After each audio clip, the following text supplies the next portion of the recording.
Recording start कर रहा हूँ। ये लो जी। तो कितने लोगों ने असाइनमेंट अपनी मिसलेनियस ट्राई की हुई है? मैंने कर ली। चलो शाबाश। बाकी लोगों ने भी, एक तो जनता को बुलाओ यार, जनता बड़ी कम आई आज अभी तक। अच्छा जेएमएस वालों सर की जिंदल वालों की तो क्लास है ना अभी। हाँ जिंदल वालों की तो क्लास है, सही बात है।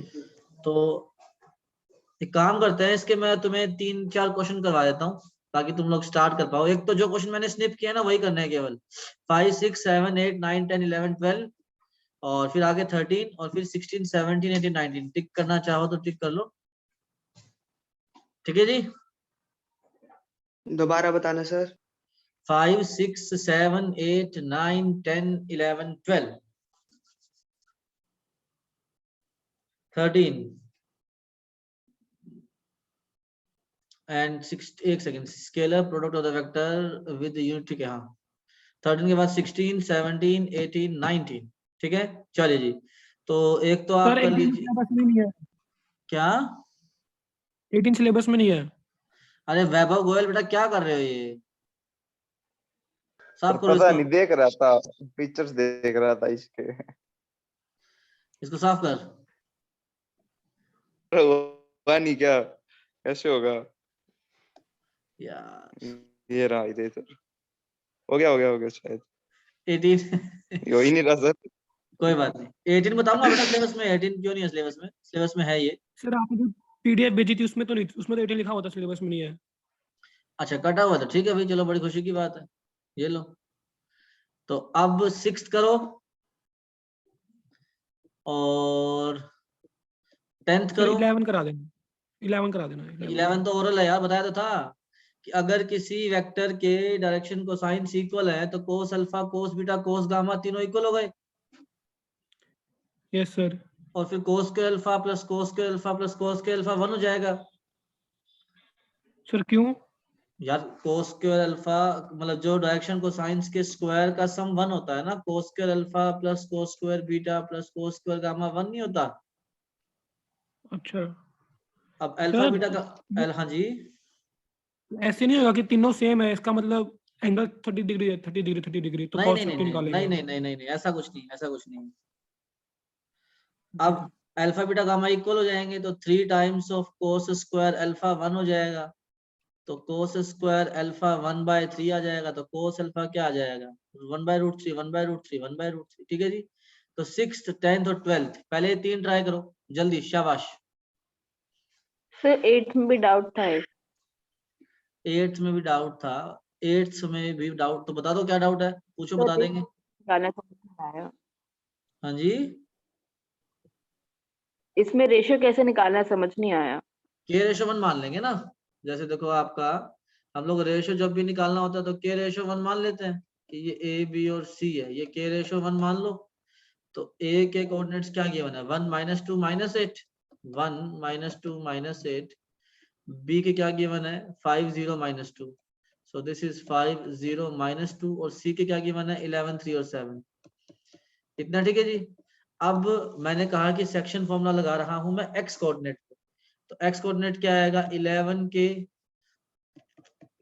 +1 अपॉन के +1 इज इक्वल टू 5। 11 के +1 बेटा 8th क्वेश्चन है ये, दिया ने पूछा है। 11 के +1 इज इक्वल टू 5 के +5। 6 के इज इक्वल टू 4। के की वैल्यू 4/6 2/3। ठीक है जी। Okay sir. चलिए अति सुंदर। दिव्यम, दिया, दिया, हन्नी, ईशिका, पुनीत, रिया और वैभव। पीयूष भी चला गया, क्या है?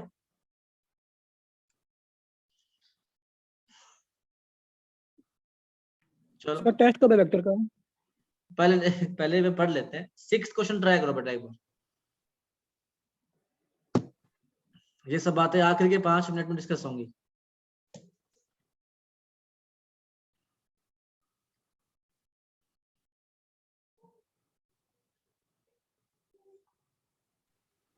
सर हाँ जी।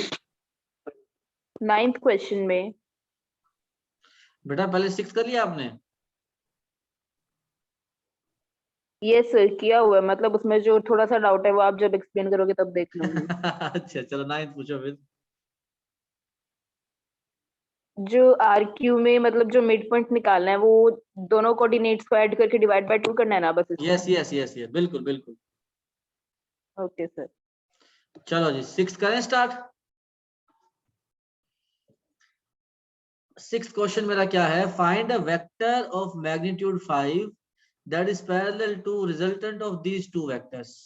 तो ए क्या है जी आपका, ए है आपके पास 2i cap plus 3j cap minus k cap, और बेटा वेक्टर बी क्या है आपका, i cap minus 2j cap plus k cap, i cap minus 2j cap plus k cap. मुझे इतना बताओ कि इन दोनों का रिजल्टेंट वेक्टर क्या आएगा? ए बी नहीं, a प्लस बी। इन दोनों का resultant vector will be a plus B. तो वो कितना आ जाएगा बेटा आपका 3i cap plus j cap, k cap तो कैंसिल हो जाएगा। अब हमें इसके पैरेलल वेक्टर निकालना है 5 मैग्नीट्यूड का। तो पहले तो मैं एक बार इस वेक्टर को c मान लेता हूँ। तो मैं c कैप निकालता हूँ, भी इसकी डायरेक्शन में 1 मैग्नीट्यूड का वेक्टर क्या आ जाएगा, 3i cap plus j cap divide bye इसका मैग्नीट्यूड विच इज √10। तो जो आपका रिक्वायर्ड वेक्टर है, जो आपका रिक्वायर्ड वेक्टर है बेटा जी, that will be 5 times of c cap. तो 5 टाइम्स ऑफ कितना आ जाएगा, 3i cap plus j cap divide by √10। That is the answer. क्या इतनी बात समझ में आ रही है सभी को? फिर सी कैप क्यों लिया? क्योंकि बेटा हम लोग पहले यूनिट वेक्टर निकालेंगे, उसके बाद ही तो 5 मैग्नीट्यूड का वेक्टर निकालेंगे। ये तो आ गया रिजल्टेंट। फिर मैंने निकाला रिजल्टेंट की डायरेक्शन में यूनिट वेक्टर, फिर इसको मैंने मल्टीप्लाई कर दिया 5 से। सर बट यूनिट वेक्टर तो मेंशन नहीं किया हुआ क्वेश्चन में। अरे वो बेटा क्वेश्चन ये हमने पहले किए थे क्वेश्चन, ऐसे एनसीईआरटी में क्वेश्चन थे कि आपको अगर किसी वेक्टर के पैरेलल वेक्टर निकालना हो 10 मैग्नीट्यूड का तो कैसे निकालते थे, पहले इस वेक्टर के डायरेक्शन में निकालेंगे यूनिट वेक्टर, फिर उसको 10 से मल्टीप्लाई करेंगे। यही तो प्रोसेस है। यस और नो? सर बाकियों को सबको समझ में आ गया? सर रिजल्टेंट का मतलब ऐड करना होता है? यस यस, रिजल्टेंट का मतलब ऐड करना होता है, बिल्कुल। सर रिपीट कर दो एक बार। क्या चीज रिपीट करें शिखा जी, ये बताओ।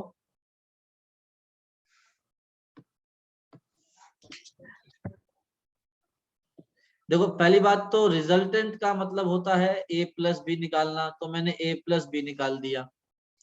3i cap plus j cap के कैप तो कैंसिल हो गया। फिर मुझे क्वेश्चन ने कहा कि रिजल्टेंट के पैरेलल 10 मैग्नीट्यूड का आप वेक्टर निकालें।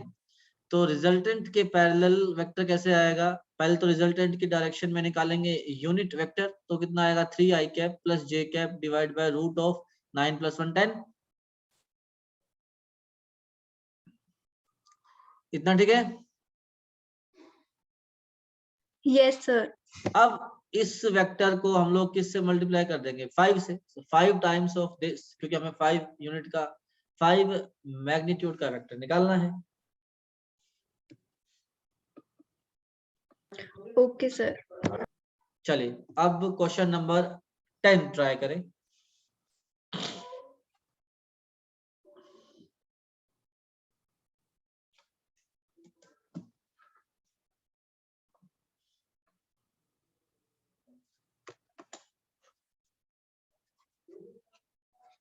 Two adjacent sides of parallelogram are this and this. Find a unit vector parallel to its diagonal.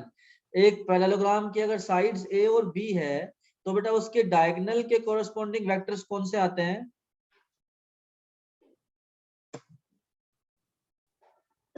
हाँ भाई सर वापस बोलना, क्या बोल रहे हैं? मतलब मैंने तो पूछ रहा हूँ, मैंने बताया नहीं है कुछ अभी।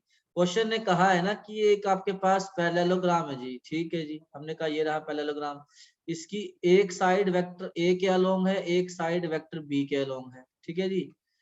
अब क्वेश्चन ने मुझे ये कहा है कि a वेक्टर है आपके पास कितना 2 - 4 और 5, तो उसने कहा है 2i cap -4j cap +5k cap. और वेक्टर बी क्या है, i cap -2j cap, i cap -2j cap and -3k cap. उसने पहले हमसे पूछा कि find the unit vector along the diagonals. तो डायगोनल ये रहे पैरेललोग्राम के, एक तो डायगोनल ये रहा और एक डायगोनल ये रहा।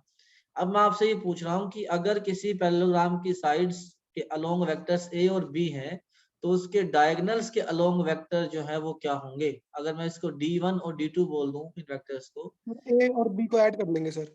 यस, तो एक वेक्टर तो होता है बेटा a + b डायगोनल के कॉरस्पॉन्डिंग, और एक होता है हमारा a - b। ये हमें मतलब याद रखना है कि जो ये वाला डायगोनल होगा ना, ये वाला डायगोनल जो जिसको मैंने D1 नाम दिया है, D1 क्या आएगा a + b, और जो D2 जो दूसरे वाला डायगोनल है वो क्या होगा a - b। तो अगर डायगोनल की बात की जाए तो D1 कितना आ गया 3i cap -6j cap, 3i cap -6j cap और +2k कैप। और जो D2 डायगोनल है वो कितना हो जाएगा a - b, 2i - i cap -4 + 2j -2j cap 5 + 3 8k cap. इतना गेम क्लियर है क्या?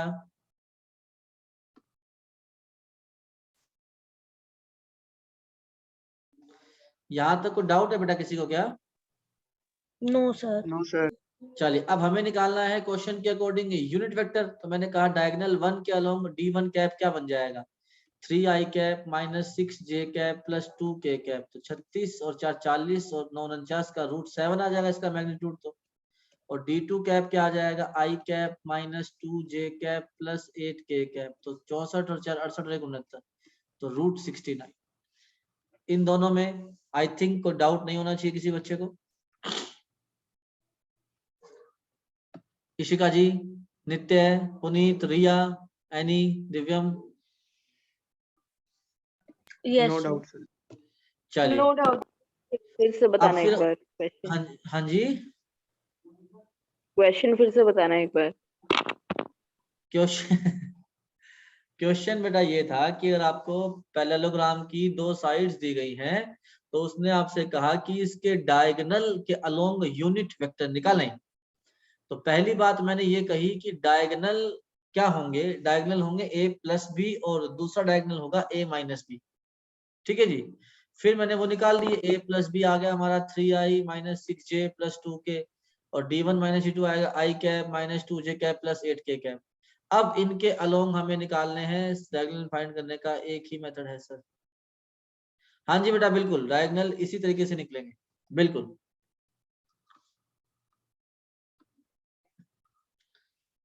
ठीक है जी। चलिए, अच्छा, अब फिर उसने हमसे जाते जाते क्या पूछा, फाइंड इट्स एरिया। तो किसी पैरेललोग्राम का एरिया कैसे निकलेगा जी? एरिया ऑफ पैरेललोग्राम कैसे निकालेंगे, बताओ जरा।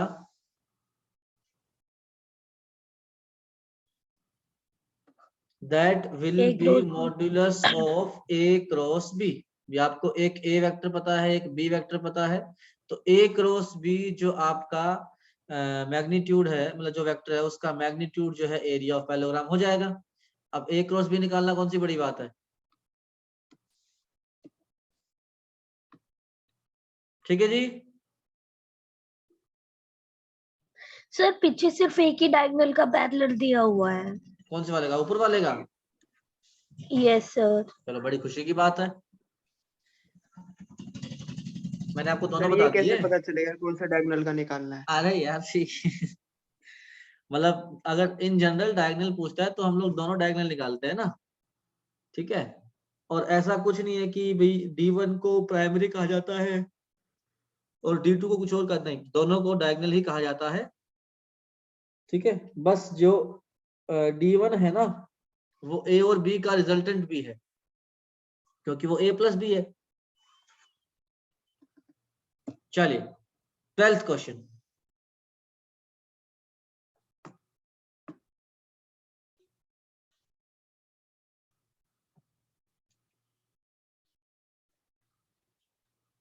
ट्वेल्थ क्वेश्चन करो बेटा।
हाँ जी, ए और बी और सी दिए गए हैं, find a vector D which is perpendicular to both A and B.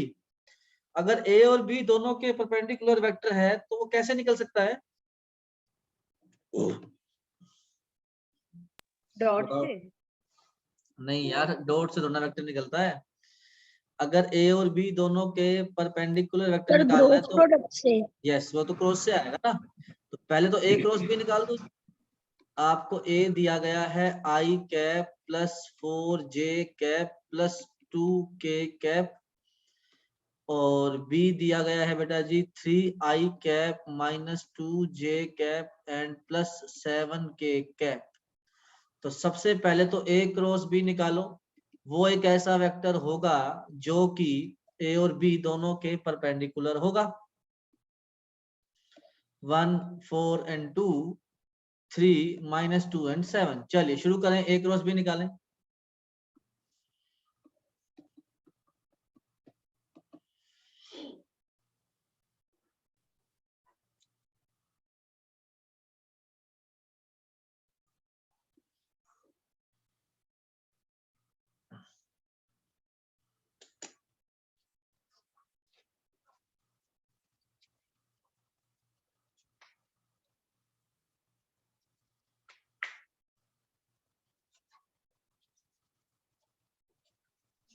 Sir निकल गया।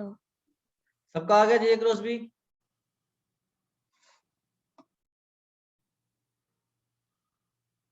Puneet ji? Yes sir. A cross B आएगा 28 और 4 32, 32 आई कैप माइनस जे, 7 में 6 गए 1 तो माइनस जे कैप, और के कैप कितना आएगा माइनस 14k कैप। ठीक है जी, इतना ठीक है क्या? अब हमें कहा गया कि एक वेक्टर डी निकालो जो कि इन दोनों के परपेंडिकुलर है। तो हमने कहा इन दोनों के परपेंडिकुलर वेक्टर तो ये होता है, इसको किसी स्केलर से मल्टीप्लाई करेंगे तो भी परपेंडिकुलर रहेगा। तो जो वेक्टर डी मुझे निकालना है वो मैंने मान लिया k times of 32 I cap minus J cap minus 14k cap. अब सी वेक्टर क्या दिया है 2i माइनस जे प्लस 4k। सी दिया गया आपको 2i माइनस जे प्लस 4k। सही लिखा है क्या? हाँ, सर आपने के को मल्टीप्लाई में क्यों लिया है? क्योंकि अब हमें देखो ऐसा ना बेटा, जैसे मान लो ये एक प्लेन है, मान लो ये दो वेक्टर्स है ऐसे स्पेस में, है ना। अब इनके परपेंडिकुलर एक वेक्टर तो होगा नहीं, इनके परपेंडिकुलर तो हजारों वेक्टर हो सकते हैं। तो ये ए क्रॉस बी जो है ना, ये तो एक परपेंडिकुलर डायरेक्शन आ गई। ये डायरेक्शन में जो भी वेक्टर होगा वो ए और बी दोनों के परपेंडिकुलर होगा। तो मैंने कहा कि इस डायरेक्शन में एक वेक्टर मैंने मान लिया कि इसका ही कोई ना कोई मल्टीपल होगा, या तो इसका डबल होगा, या इसका हाफ होगा, या इसका 3 टाइम्स होगा, या इसका 1/3 होगा। सो के टाइम्स ऑफ दिस डायरेक्शन। अब क्वेश्चन ने कहा है कि सी डॉट डी जो है ना, सी डॉट डी जो है वो 15 है। अब मैं इन दोनों का डॉट 15 कर दूंगा। मैंने कहा जी C dot D is given to me as 15। Dot लेते हैं आई का आई के साथ, जे का जे के साथ और के का के के साथ। तो ये कितना आ जाएगा 32k इंटू 2, यह आ जाएगा 64k, यह आएगा माइनस के माइनस 1 तो प्लस के, यह आएगा माइनस 14k इंटू 4 तो minus 56k is equal to 15। तो 65 में से 65 कैंसिल करेंगे तो कितना आएगा बेटा 9 आएगा क्या? हाँ, 9k इज इक्वल टू 15। तो k कितना आ जाएगा आपका 15/9, 3 से कैंसिल करेंगे तो 5/3। तो k की वैल्यू पुट कर देंगे। तो जो रिक्वायर्ड वेक्टर है हमारा वो कितना हो जाएगा बेटा जी 5/3 times of 32 I cap minus J cap and minus 14 के कैप। इतना क्लियर है सभी के लिए?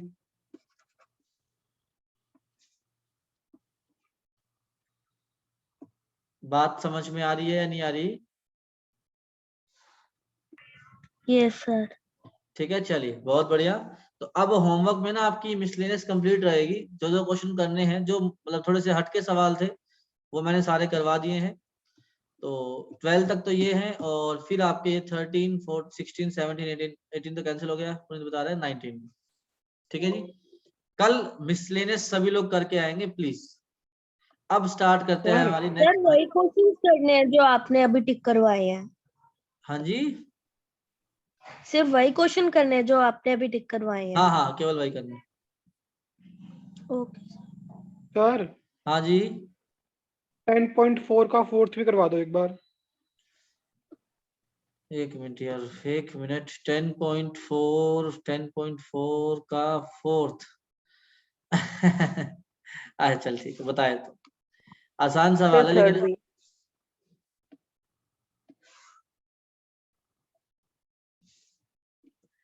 ये लो जी,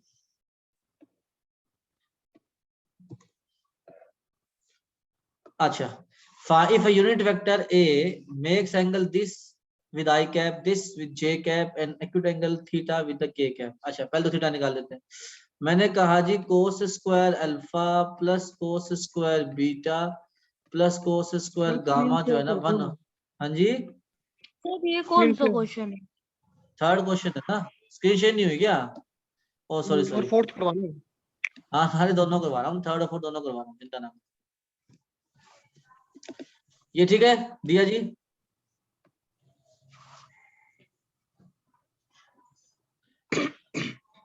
कोस के alpha plus cos square beta plus कोस के गामा होता है 1।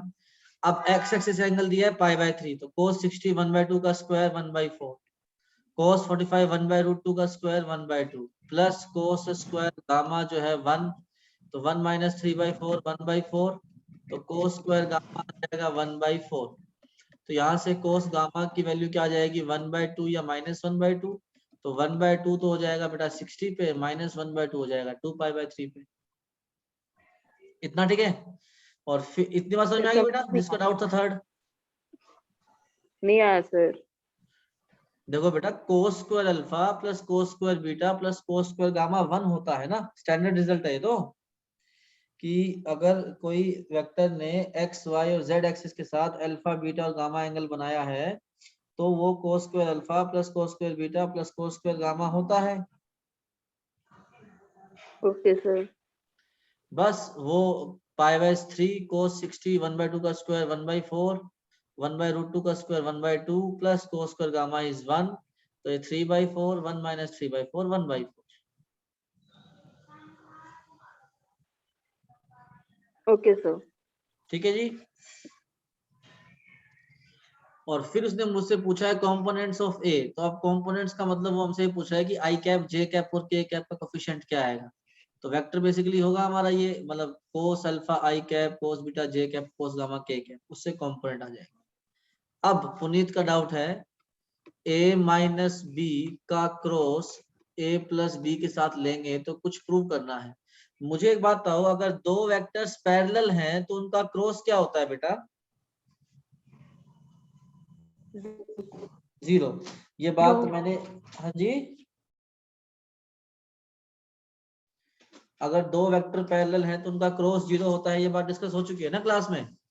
तो आप क्या करो, इस क्रॉस को मैं डिस्ट्रीब्यूट कर देता हूं। मैंने कहा a क्रॉस a, एक तो ये बन जाएगा, प्लस a क्रॉस b, अच्छा फिर माइनस b क्रॉस a और माइनस b क्रॉस b। इतनी बात ठीक है क्या? Yes sir. a cross sir. a 0, b cross b 0, क्योंकि वेक्टर खुद के पैरेलल तो होता ही है। तो ये कितना आ जाएगा, a cross b minus b cross a क्या बन जाएगा बेटा आपका, a क्रॉस b। इतनी बात ठीक है? सर ये पॉजिटिव ए क्रॉस बी कैसे आया? बेटा ये मैंने बताया था लास्ट क्लास में, माइनस बी क्रॉस ए जो है ना वो a क्रॉस b के इक्वल होता है। a क्रॉस b तो ऊपर आएगा और b क्रॉस a नेगेटिव आएगा, तो b क्रॉस a को माइनस से मल्टीप्लाई कर दिया तो ऊपर बन जाएगा वो। ठीक है ना? Okay sir. पुनीत बेटा समझ में आ रही है बात? यस सर, हो गया। चलिए जी, अब आगे पढ़ाई शुरू करते हैं। हमें आज 3D की फर्स्ट एक्सरसाइज कंप्लीट करनी है। हम लोग इस वीक में 3D कंप्लीट कर देंगे बेटा। बहुत आसान सा चैप्टर है और बहुत जल्दी सभी लोगों को समझ में आ जाएगा। आखिरी के 5 मिनट में टाइमिंग भी डिस्कस करेंगे और ये भी डिस्कस करेंगे कि तुम्हारा टेस्ट कब होना है इस वीक के अंदर, ठीक है।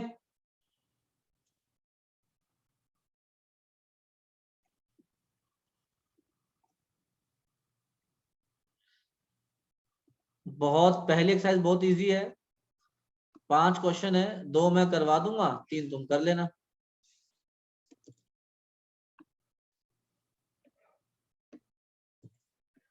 ये लो जी 3D। अब बात वही है, स्क्रीन शेयर कर दो सर। अच्छा स्क्रीन शेयर नहीं की क्या मैंने, ये लो जी। देखो 3 डायमेंशन में हमारे पास अभी तक का जो आज का लेक्चर है वो तो उसी चीज पे बेस्ड है। यही आपका एक्स एक्सिस, ये वाई एक्सिस और ये जेड एक्सिस। इसको आई कैप से लिखते हैं, इसको जे कैप से, इसको के कैप से, ठीक है जी। अब हमारे पास अभी तक तो एक वेक्टर होता था, अब यूं मान लो बेटा कि स्पेस में कोई एक लाइन है जो किन्हीं 2 पॉइंट को ज्वाइन करने से बन रही है ना। मैंने कहा कि ये हमारा पॉइंट रहा ए, ये हमारा पॉइंट रहा बी। अब जब इस लाइन को हम लोग बैकवर्ड एक्सटेंड करेंगे तो वही खेल बनेगा, ये एक्स एक्सिस से एंगल अल्फा बनाएगी, वाई एक्सिस से बीटा बनाएगी और जेड एक्सिस से गामा बनाएगी, है ना, क्योंकि है तो वही, ज्योमेट्री तो वही है। तो पहली चीज तो ये जो ये cos alpha cos beta cos gamma जो होते हैं, cos alpha cos beta cos gamma जो होते हैं वो बेसिकली डायरेक्शन कोसाइंस कहे जाते हैं किसी भी लाइन के लिए। अब मैं वेक्टर वर्ड यूज नहीं करूंगा, लाइन यूज करूंगा, क्योंकि अब 2 पॉइंट्स को ज्वाइन करने से एक फिजिकल लाइन बन रही है, ठीक है जी। अच्छा इनके बारे में भी सबसे पहली चीज तो यही कि आपका कोस square alpha plus cos square beta plus cos square gamma जो है वन रहने वाला है। इतनी बात ठीक है जी। दूसरी चीज होती है बेटा आपकी डायरेक्शन रेशो। डायरेक्शन रेशो जो है वो कुछ नहीं है, वो डायरेक्शन कोसाइंस का ही सिंप्लीफाइड फॉर्म है। जैसे कि फॉर एग्जांपल मान लीजिए किसी लाइन की डायरेक्शन कोसाइंस है 1/√5 1/√5 एंड √3/√5, ठीक है। क्वेश्चन ने कहा ये मुझे पता है कि ये डीसी है क्योंकि इनके स्क्वायर का सम 1 आ रहा है। क्वेश्चन ने मुझे कहा कि इसकी डायरेक्शन रेशियो निकाल के बताओ। तो बेसिकली मैं क्या करूंगा, इन सभी को ना मैं जिस भी कॉमन मल्टीपल से मल्टीप्लाई कर सकता हूँ उससे करूंगा। जैसे मैंने इसको √5 से मल्टीप्लाई कर दिया तो इसकी डायरेक्शन रेशियो क्या आ जाएगी 1,1,√3। मान लो कोई इसको बोले कि सर मैंने तो इसको 2√5 से मल्टीप्लाई कर दिया तो डायरेक्शन रेशियो बन जाएगी 2,2,2√3। तो दोनों ही डायरेक्शन रेशियो सही है और दोनों ही डायरेक्शन रेशियो इस लाइन के कोरस्पॉन्डिंग है, ठीक है ना। तो डायरेक्शन रेशियो एक कोई फिक्स नहीं आती, वो कुछ भी आ सकती है, ठीक है। रूल क्या है कि बस हम लोग जो है उसको सिंप्लीफाइड फॉर्म में लिखने की इच्छा रखते। इतनी बात सभी को समझ आ गई? इस बात में कोई समस्या हो किसी को तो पूछ ले। चलिए जी आगे चलते हैं। अब इसका उल्टा मैं कहता हूं कि आपको एक लाइन की डायरेक्शन रेशियो दी गई है 1,2,3। अच्छा ये डायरेक्शन रेशियो है, ये इस बात को लेकर मैं कंफर्म हूं। कैसे कंफर्म हूं? क्योंकि इसके स्क्वायर का सम 1 नहीं आ रहा ना। भी अगर मैं देखूं 1 स्क्वायर 2 स्क्वायर 3 स्क्वायर, ये 1 नहीं आ रहा, तो डायरेक्शन कोसाइन तो किसी भी हालत में नहीं बन सकते, है ना। अब उसने कहा कि ये जिस लाइन की डायरेक्शन रेशियो है उसी लाइन का डायरेक्शन कोसाइन निकाल के बताओ। तो वो पता कैसे निकलेगा? फर्स्ट फैक्टर 1 और इसका मॉडुलस 1 का स्क्वायर प्लस 2 का स्क्वायर प्लस 3 का स्क्वायर कितना आ जाएगा, वो √14। और ये कितना आ जाएगा 2/√14 और ये कितना आ जाएगा आपका 3/√14। तो यहाँ तक बात सभी को समझ आ गई क्या कि डायरेक्शन कोसाइन दिए हो तो डायरेक्शन रेशियो कैसे निकलेगा, रेशियो दी हो तो डायरेक्शन कोसाइन कैसे निकलेगा, और इनका मतलब क्या है, डायरेक्शन कोसाइन का मतलब क्या है और डायरेक्शन रेशियो का मतलब क्या है। सर चलिए, एक बार ये बता दो डायरेक्शन कोसाइन मतलब ये क्या है या कैसे निकले। नहीं कैसे निकलेगा। देखो बस जैसे ये आई कैप का है, ये जे कैप का है, के कैप का, तो 1 बाय इनका स्क्वायर का सम का रूट, बेसिकली इसका मॉडुलस तो 1 का स्क्वायर प्लस 2 का स्क्वायर प्लस 3 का स्क्वायर, 9 प्लस 4 13 प्लस 1 14। ठीक है जी, यस सर। चलिए अति उत्तम। अब आप एक काम करें, क्वेश्चन नंबर 3 करें। और कौन सा करेंगे? 4 कर लो।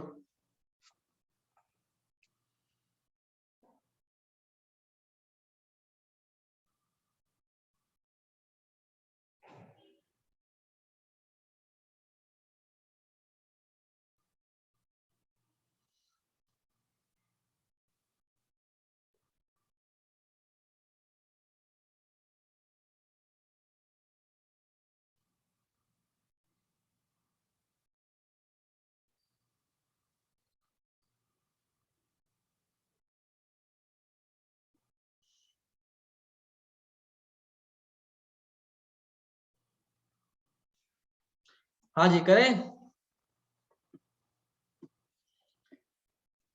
पहला तो महा इजी है।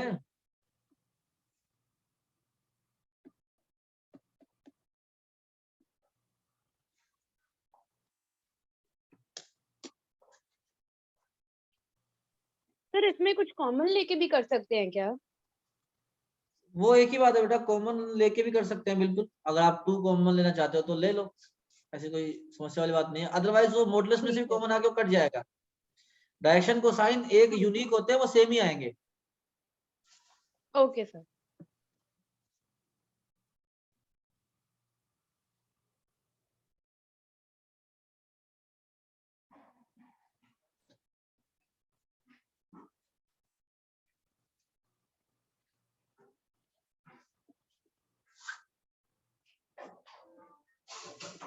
चलिए बेटा,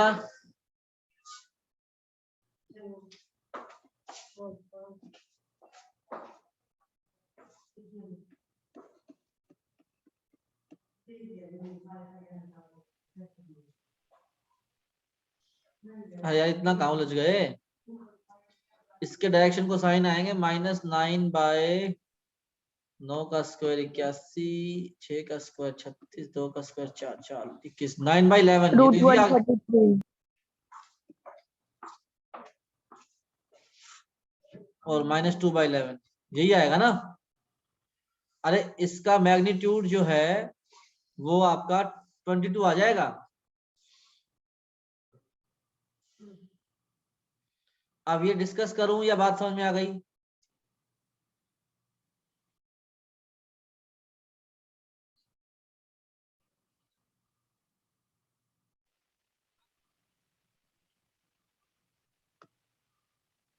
यस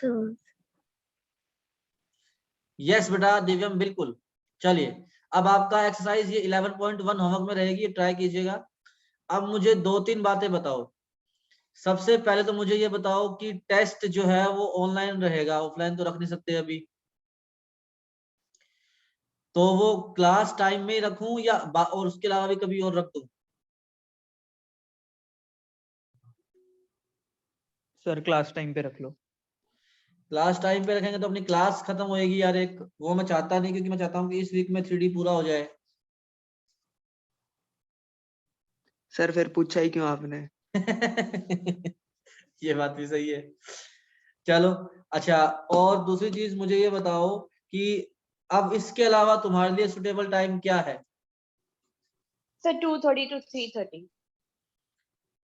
सबके लिए नहीं सुटेबल है सर, ये? No 3 sir. o'clock तो ट्यूशन होती है सर अकाउंट्स की। यस एक सर, काम 3 बजे सुनो ट्यूशन सुनो, होती है। मैं एक काम कर सकता हूँ तुम्हारे लिए। अपन जस्ट इसके बाद शुरू कर लेते हैं भी, जैसे 2 बजे शुरू कर लेते हैं, 2 से 2:40। क्लास तो 40 मिनट्स की होनी है अब, यस सर, सही टाइम है ना भी? स्कूल जेएमएस के स्कूल से खत्म हो गए 2 से 2:40, मतलब 5-7 मिनट का बफर मिल जाएगा। वो क्लास 5 मिनट पहले सुनना बंद कर देना, आंखों को रेस्ट चाहिए तो।